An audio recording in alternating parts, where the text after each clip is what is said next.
I was 15, the thought of an apocalypse never troubled me.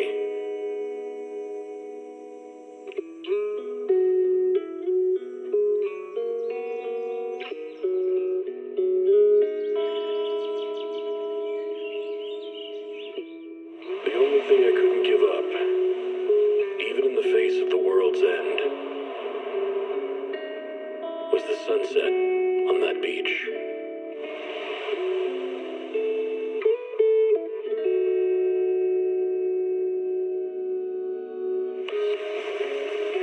Watching the sun gently slide into the water's embrace, or fireworks dancing on the canvas of the night sky.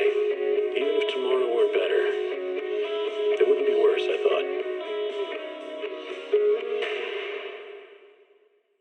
When you're reading this letter, I imagine much has changed.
Good morning, Miss Bell.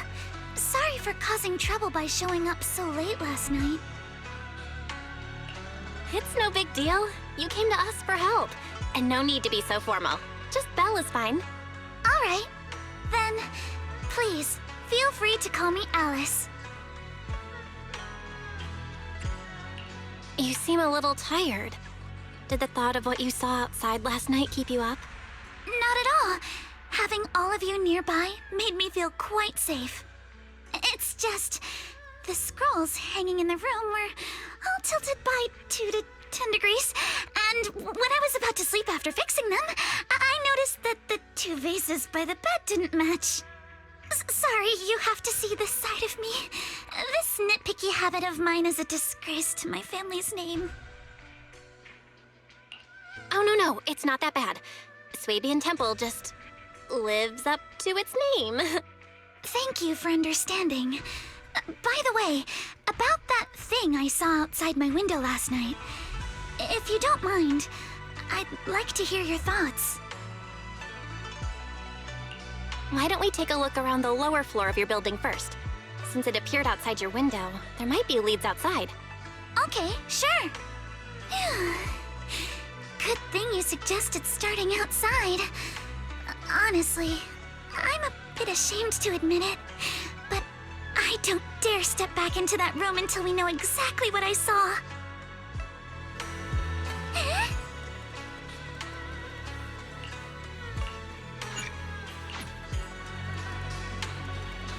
Alice, let's talk about last night.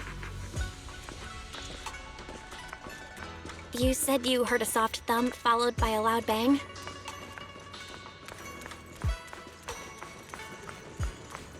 Yes, and it went pitch dark outside the window. I pulled back the curtains and saw large slanted shadows, and there was a glowing skeleton stuck between the shadows and the glass.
Belle, have you figured out what happened last night? I have some theories after seeing the footprints, but I want to hear your thoughts first. I think our guesses are probably pretty close. Really? Then let's go over what we found together. First, about that huge shadow. What do you think it was? And how did it end up outside my window?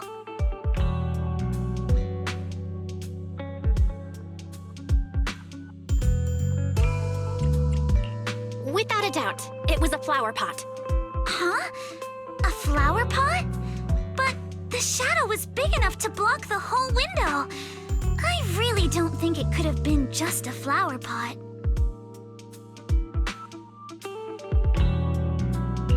Could the shadow have just been your eyes playing tricks on you? It was pretty dark last night after all. Huh? You're joking, right? It was probably from cargo hanging on the tower crane. The cargo was big enough to block the whole window, and the way it vanished without a trace makes sense if we assume it was moved away with the crane. You mentioned hearing a soft thump before the shadow appeared.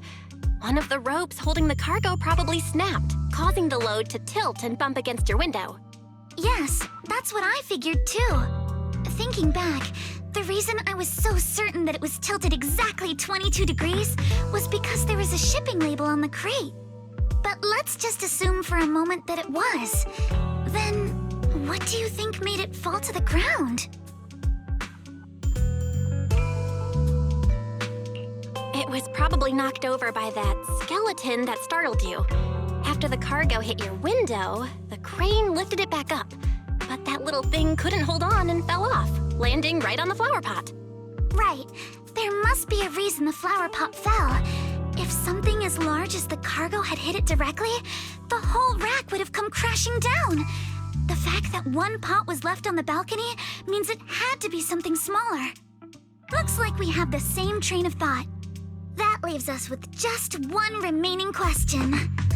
What was that glowing skeleton? There's no doubt. The culprit is whatever animal left those glowing little footprints. Since its paws were covered in glow-in-the-dark paint, The skeleton pattern was probably painted on its body or clothes. There's no paint on the drain pipe, so the little creature most likely hitched a ride on the cargo. It was caught in the crane malfunction, which then caused it to slam into the window. Later on, while trying to escape, it knocked over the flower pot. But the exact sequence of events isn't really the point. What matters is this. No matter how clever an animal is, there's no way it could have dressed itself up like that. Which means someone deliberately used it to pull a prank on me. That's going too far. Belle, since it left footprints while fleeing, there must be more tracks nearby. If we follow them, we might be able to find whoever or whatever's behind this. Look over here. The footprints go up the pillar to the overpass.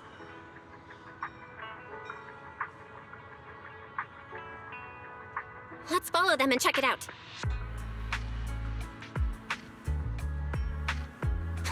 How could they?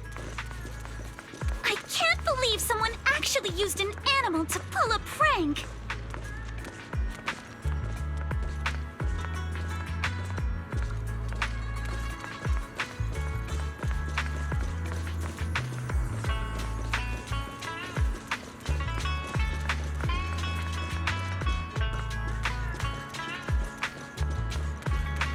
The footprints stop here.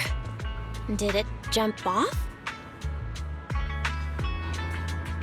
Let's go down and take a look. Heart rate of the client increased to 120 BPM. Here is a proverb. A cornered rabbit will bite. Fairy, you're not helping.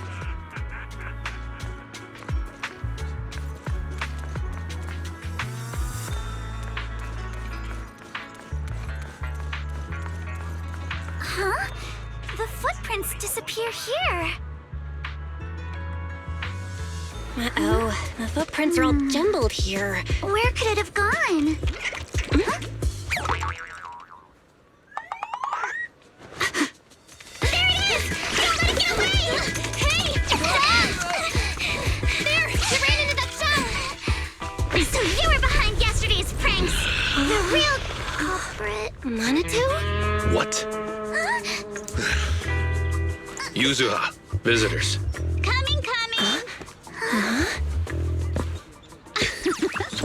What can I get for you? Huh? Oh well. Huh. Guess I got found out after all.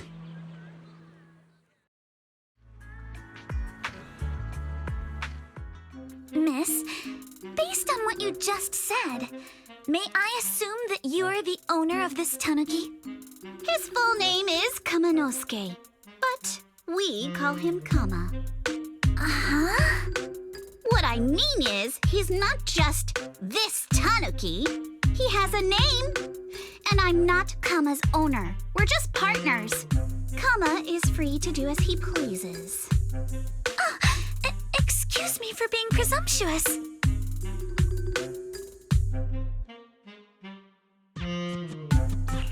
Wait a minute. We came here to confront them. Yet somehow, it feels like Alice just got completely shut down. It's all right. Kama just said he doesn't mind. So, honored guests, what brings you to Mystic Wares? Looking for anything in particular? I'm Ukinami Yuzuha. Our family runs a well-known porcelain shop in Phylum Heights. We carry all kinds of goods, and any purchase of a second item comes with a 1% discount. All right. Thank you very much. No, wait. We're not here to shop. Miss Ukinami, we don't even know each other. And yet last night, you and your partner played a prank on me that caused me a lot of trouble. Huh? That's a bit of a shock. I thought you'd really appreciate Kama's way of returning the favor. Returning the favor? Sorry, I don't quite follow what you mean. How could you not understand? You were clearly the ones who started the prank in the first place. Porcelumex previously stated they'd thoroughly investigate the safety hazards, and give the people of Wi-Fi Peninsula a proper explanation of the accident. Yet somehow they let an unqualified little girl sneak into a team of so-called experts. That's quite the prank if you ask me.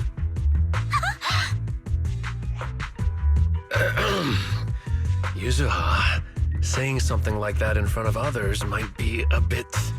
Monato, I've been meaning to say this for a while.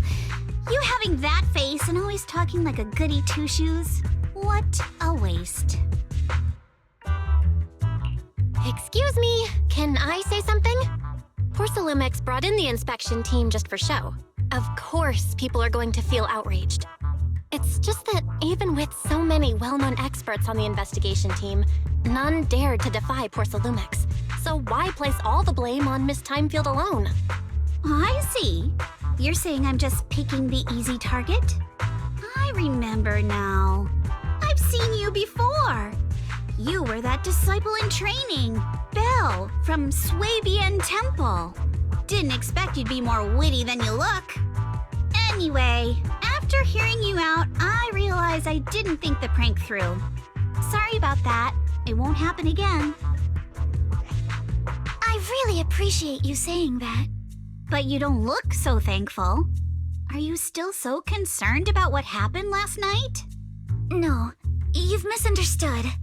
I indeed joined the supervisory investigation team. And though there are reasons I can't fully explain, as a descendant of the Timefield family, I won't forgive myself for my mistakes just because you apologized. I only hope you'll take back what you said about me being unqualified. The Timefield family has always upheld strict discipline. Both my grandfather and father were scholars in the ether industry, and I've received a systematic education in hollow and ether studies from an early age under their guidance. Monato, what's with this person? She seems just as weird as you. How would I know? And for the record, I'm not weird at all. So from the sound of it, you're pretty confident in your knowledge. Then do you know what this strange piece of porcelain is?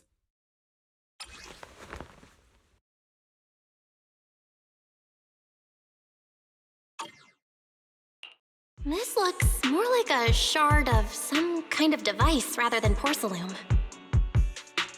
Also, was it my imagination? Or did I suddenly sense an unpleasant aura coming from it? Something similar to the presence of a sacrifice. Oh, that's a shard of a large obscura. Obscura? Yes, an obscura is a type of experimental reactor vessel made with high-purity porcelain as its outer shell. Due to the unique properties of porcelain, when etheric matter is placed inside obscura, it can slowly come into contact with the air. This allows researchers to observe how ether behaves once it leaves a hollow. Although an obscura is a rather expensive piece of lab equipment, there's nothing strange about it. This shard hasn't been coated with the outer layer yet. It was probably damaged during manufacturing. Damaged during manufacturing? So there is something wrong with this thing. See, Monato? I told you my instincts were spot on. Who would have thought we'd figure out what this thing is in such an unexpected way? What a stroke of luck! Could someone explain what just happened? We suspect that someone at Porcelumex has been illegally producing high-value porcelain items inside the hollow, items not listed in the official registry.